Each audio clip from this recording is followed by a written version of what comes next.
Today I'm going to give you some very important information to help you stop you getting your KDP account banned. My name's Paul Miles and I do videos on how to make it, keep it and grow it, and that's money I'm talking about. And today we're going to be focusing on the business of low content and no content books. So I've got this excellent question. Do you like that sound? Did that all myself, and I'm available for hire for any sort of sound effects. So I got this question, and that is, what's the best way to check for trademark?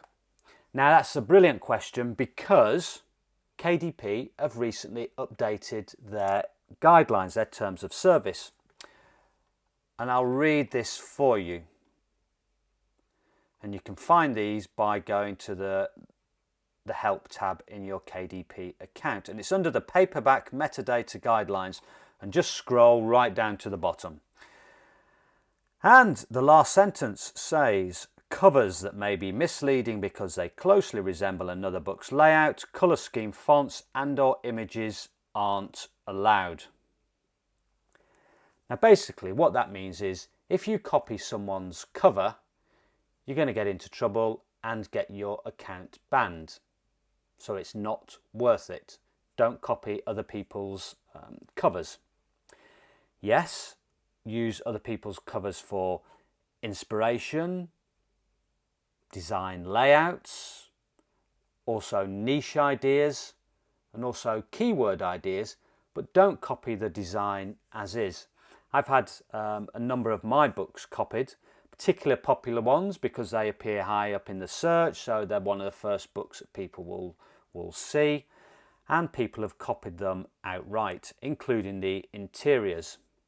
And in fact, sometimes I've had a couple where the copying is not only so obvious, but they've matched up an identical interior with a different identical cover and used the identical wording in the heading from a completely different book. So they've just looked at a whole load of my books and just taken a cover and interior heading, put them all together, and none of them correspond.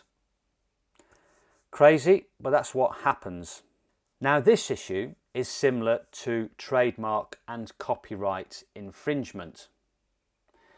If you use someone's intellectual property and breach the copyright laws, yes, you may get into legal trouble, but also highly likely, again, you'll get your KDP account banned.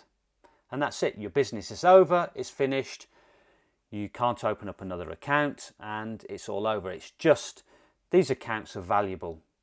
Don't abuse it and keep your account safe. Now for a lot of my books, I don't think I've actually ever checked on trademark or copyright issues because I know for a fact that none of my books are the type that breach trademarks or copyright.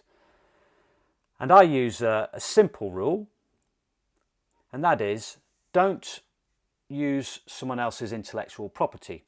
So avoid using the names of actors, actresses, movies, celebrities, sports people, sports teams, TV shows and brands as well. For example, Coca-Cola or Pepsi. If you start using those on the cover of your books, again, you're going to get yourself banned. Now, I have seen a few on Amazon that break this just quite incredibly. And I came across one publisher and the books were still on Amazon, and these had been published in April last year. So some 9 months later, 9 months later, they're still there on Amazon, but eventually someone will report you, someone will catch up with you, and you'll get your account banned. And again, another example, I saw one today with Super Bowl 2020 written on the front. Now that's obviously a breach of someone's intellectual property and will lead to a ban of your account. I mean, you may get away with it for months, make a bit of money, but it will catch up with you. And if anyone does merch by Amazon, producing t-shirts, pop sockets, hoodies, etc., will know all too well that they're so strict on trademark infringement.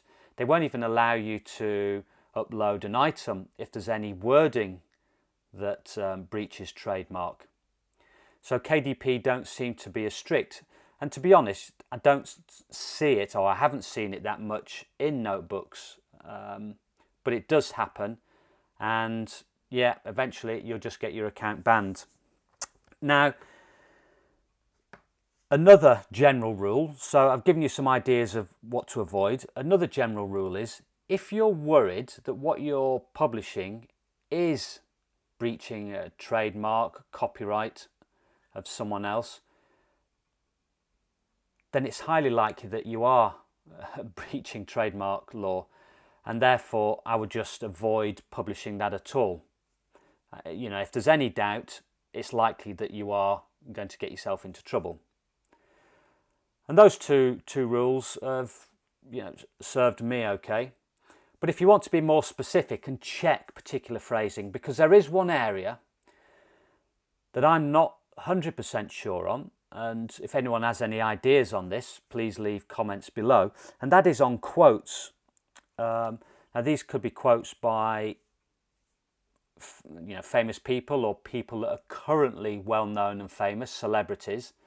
If you use quotes from them, I think it's highly likely that you could be breaching some form of intellectual property rules. So I would avoid that as well. But if you are unsure, there's two websites to check. One is in the US and one is in the UK. Now 98% of books that I sell are either in the US or the UK. So it seems only reasonable that you check those two sites. So the first site in the US is uspto.gov. That will open up the home page and you just click on trademarks, or just highlight trademarks and go to TESS, the trademark database. Just click on that. Now let's pretend for a moment I've come up with this great design and it's a Star Wars themed notebook.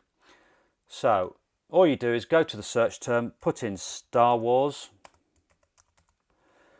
and then I usually click the little button that says live, because we're not interested in trademarks that are dead or have expired, and then just click on submit query.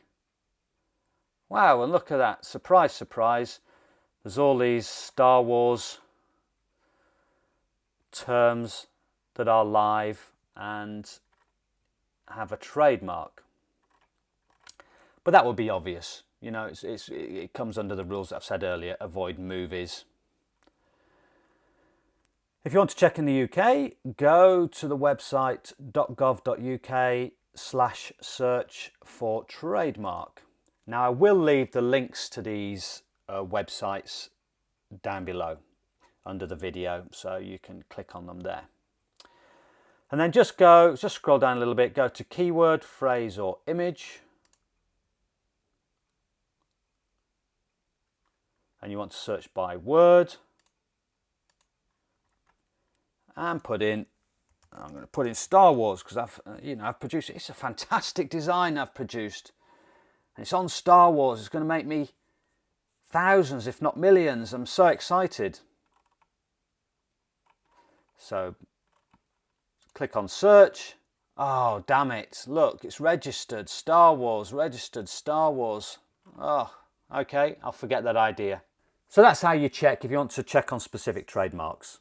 So the best piece of advice is, if you're worried, it's likely that you are infringing someone's intellectual property, and don't publish it. So that's it for now. If you do have any more good questions like this one, then please feel free to ask me in the comments and I'll try my best to answer them. I'm not an expert, but I have been doing this for quite a while and have learnt quite a bit over the last 18 months. And that's it for now. Thank you for watching, and goodbye.